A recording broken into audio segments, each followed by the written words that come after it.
Hey guys, Josh Cohen, strength and conditioning coach here at Competitive Edge Skating and Strength Training.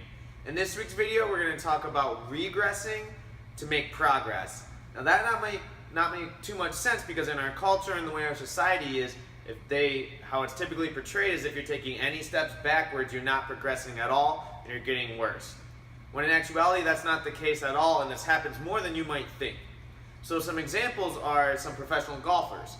So some professional golfers make it to the pros or in pro tournaments, and then as soon as they make it, they get a swing instructor and they're breaking down their swing and completely changing it, doing things like just their backswing for hours and hours, try to make 1% difference that's going to drive the ball that extra 10 yards further.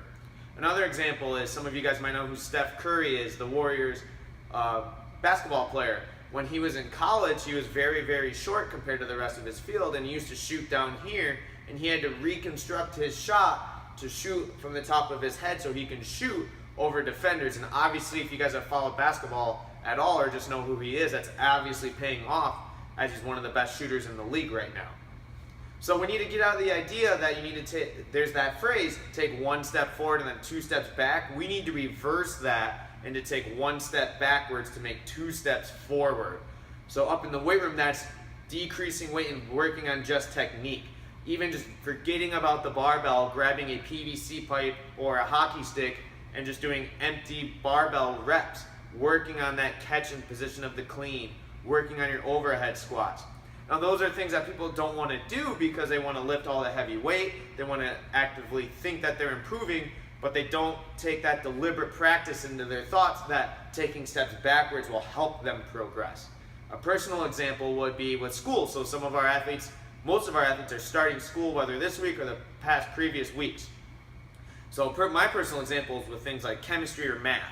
So that is something where it's moving pretty fast, but you have to know the steps previous to know what you're doing further. Now, I was a slow learner for those subjects because I needed to spend more time, but I didn't want to spend that time because the class was moving further, so I wasn't taking that deliberate practice to backtrack, to figure things out, to improve so I could do better in the long run.